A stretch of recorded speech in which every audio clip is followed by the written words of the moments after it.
നിയമവിരുദ്ധ ഒരു registered agent വഴി എംപ്ലോയ്മെന്റ് കോൺട്രാക്ട് ഇന്ത്യൻ എംബസി മുഖേന അറ്റസ്റ്റ് ചെയ്തിരിക്കണം. മനസ്സിലായോ?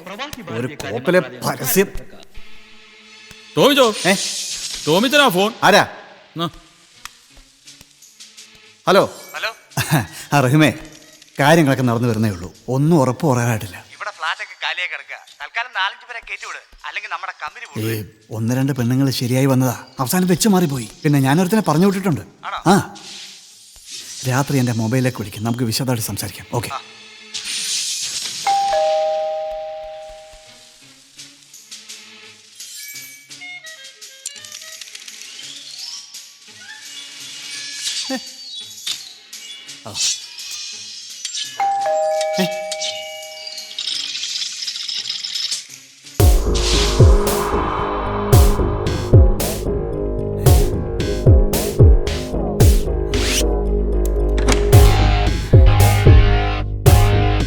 ജോസേ,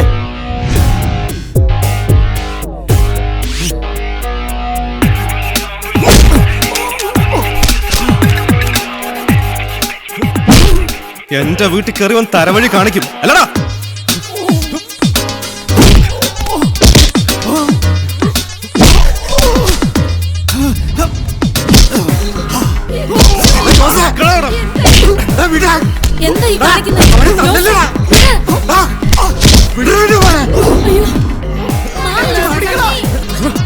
വീട്ടിൽ കയറി വന്നിട്ട് തോന്നിയ സംഭവിക്കുന്ന കൊച്ചിനെ കഴുത്തിന് നൊന്തല്ലടാ പട്ടി. ഇന്നലെ പാവങ്ങളുടെ മേത്ത് കുതിര കയറിയപ്പോ നിനക്ക് നൊന്തില്ല.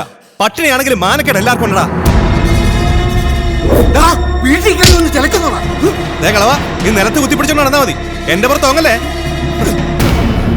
ടോമിച്ച, നിങ്ങൾക്ക് വേണ്ടി ഒരുപാട് ചെറ്റത്തരം ഞാൻ ചെയ്തിട്ടുണ്ട്. അവസാനം ഈ നാട്ടുകാരനെ കൂട്ടിക്കൊടുപ്പുകാരനെ വരെ വിളിച്ചു. നിങ്ങൾ കാരണം. നീ എന്താ കരുതിയേ? ഒരു കുപ്പി കള്ള് വാങ്ങി തന്നാൽ നിനക്ക് വേണ്ടി തല്ലാനും കൊല്ലാനും നിന്റെ തന്തയില്ലാത്തരത്തിന് കാവൽ നിൽക്കാൻ വരുന്ന പട്ടിയാണ് ഞാനെന്നോ? നിനക്ക് തെറ്റി ടോമി. നീയും നിന്റെ വീട്ടുകാരും ഇനി ജോസിനെ എന്നെ അങ്ങോട്ട് വരണ്ട.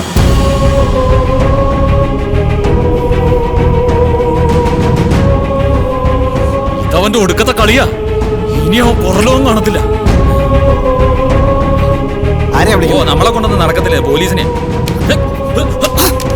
ഇത് ഞാനായിട്ട് തീർത്തോളാം. എനിക്കൊരു പോലീസിന്റെ സഹായം വേണ്ട. എടാ ജോസേ, ആ പെണ്ണിന് വേണ്ടിയാ നീ എന്റെ വീട്ടിൽ കയറി കാണിച്ചെങ്കിൽ അവർക്ക് വേണ്ടി നീ ചാകേണ്ടി വരുവാടാ. വേണമെങ്കിൽ ചാവോടാ. നിനക്ക് വേണ്ടിയാ ഞാൻ അവരെ അടിച്ചിറക്കിയത്. ഇന്ന് അവർക്ക് വേണ്ടി എനിക്ക് ഇതിനെ തല്ലേണ്ടി വന്നു. ചെറ്റത്തരം കാണിച്ചാലേ നിന്നെയല്ല, അകത്തിരിക്കുന്ന നിന്റെ അപ്പനെ വരെ ഞാൻ തല്ലും.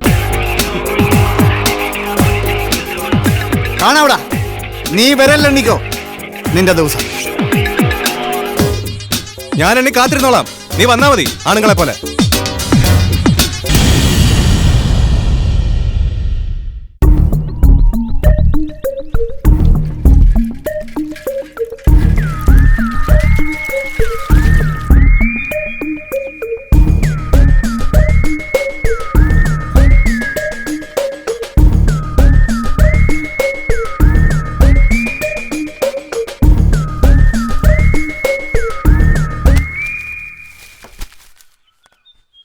ഞാൻ നിങ്ങളുടെ കുറച്ച് ചോറ് തന്നിട്ടുണ്ട്.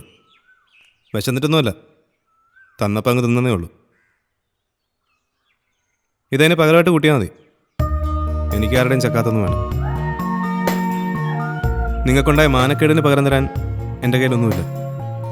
അച്ഛൻ പറഞ്ഞ കേട്ടില്ലേ? സത്യമായിട്ട് ഞാനൊന്നും അറിഞ്ഞിട്ടില്ല.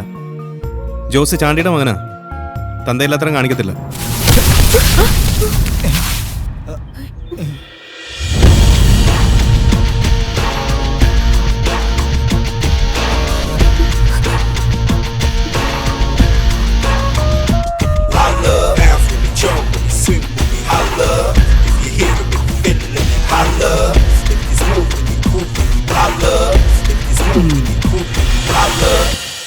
അരിയും സാധനം വാങ്ങി കുടുംബം നോക്കാൻ ഇറങ്ങിയിരിക്കുന്നു.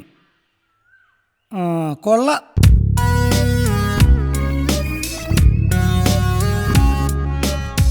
നീ ഒരു കാര്യം മനസ്സിലാക്കൂ.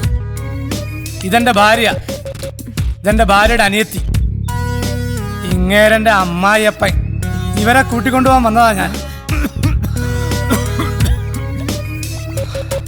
എന്റെ പുണ്യാളച്ചാ, നിന്നെ ദൈവം അനുഗ്രഹിക്കും. എത്രയും പെട്ടെന്ന് ഇവരെയും കൊണ്ട് പൊയ്ക്കോ. എടുക്കാനുള്ളതൊക്കെ എടുത്തോ, അടുത്ത വണ്ടിക്ക് പോകാനുള്ളതാ. എന്നാ ഷടയെന്ന് കാര്യം നടക്കട്ടെ, ഞാൻ പുറത്തുണ്ടാവും. ചെല്ല്. ഓ ദൈവം കാത്തു. നിന്ന് താളം ചവിട്ടാതെ എന്തെങ്കിലും ഉണ്ടെങ്കിൽ കെട്ടിപ്പറക്കി ഇറങ്ങടി. ഞങ്ങളില്ല. ഇല്ലേ? അടങ്ങി കിടന്നോളണം തന്തേ, പറയുന്നതല്ലോ കേട്ടോളണം, അല്ലെങ്കിൽ ഒറ്റ ചവിട്ടിന് കുഴിയിലേക്ക് പോകും.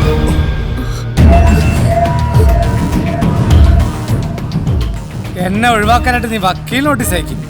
എടി പുന്നാര മോളെ, കോടതിയും വക്കീലൊക്കെ ഞാൻ കുറെ കണ്ടതാ. ഇവിടെ ഞാൻ വിധിച്ചു എന്റെ കൂടെ വരാൻ. ഇല്ല, ഞങ്ങൾ വരില്ല.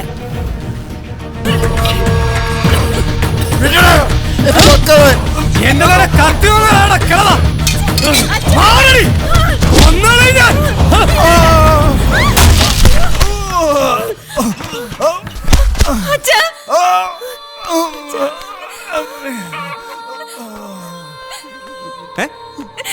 എന്താ എന്താ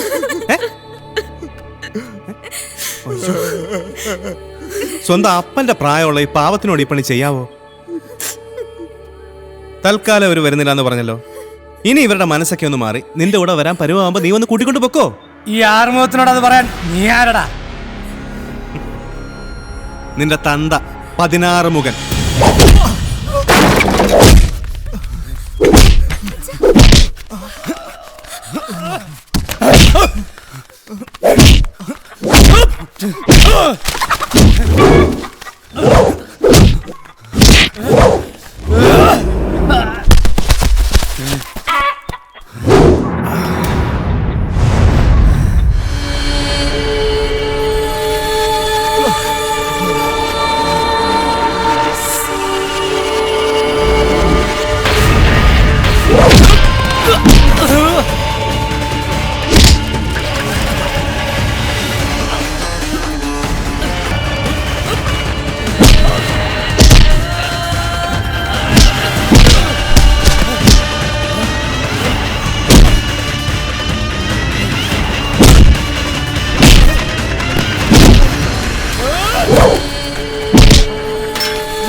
പേടിക്കണ്ട, ആരും ഒന്നും ചെയ്യുകയില്ല. ഇതെന്റെ വീടാ, എൻ്റെ അപ്പൻ്റെ വീട്. എൻ്റെ അപ്പം കിടന്ന കട്ടിലാ അത്. ജീവിതകാലം മുഴുവൻ അവിടെ കിടന്നു, ആരും ചോദിക്കുകയില്ല.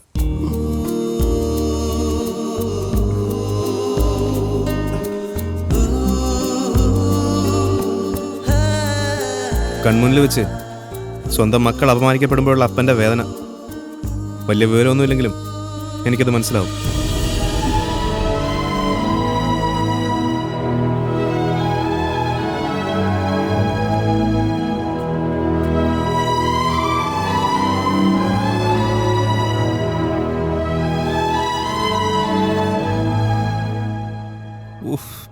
നിന്റെ ഒരു ഒറ്റ നിർബന്ധക്കാരനാണ് ഞാൻ ഇഞ്ചക്ഷൻ വെച്ചത്. ഒടുക്കത്തെ വേദന. അത് കാണും, കാര്യാക്കണ്ട. ആ ആറുമുഖനായിട്ട് അടി ഉണ്ടാക്കി ആശുപത്രി വന്നെന്ന് പറഞ്ഞാൽ മാനക്കേടാണ്. എടാ, അടി ആരോടാണേലും നമ്മൾ ഇടയ്ക്കിടയ്ക്ക് ഇഞ്ചക്ഷൻ എടുത്തോണ്ടിരിക്കണം. അതിനകത്തിനാ ഇനി എന്തോരം അടി കൊടുക്കാനുള്ളതാ. അയ്യോ സോറി.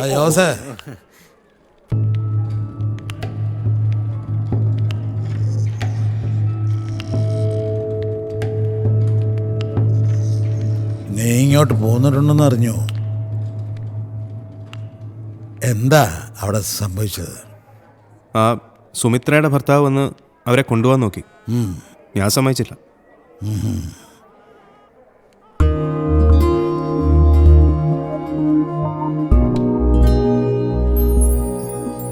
നിനക്കെന്തേലും പറ്റിയോടാ? ഏയ്, എനിക്കൊന്നുമില്ല.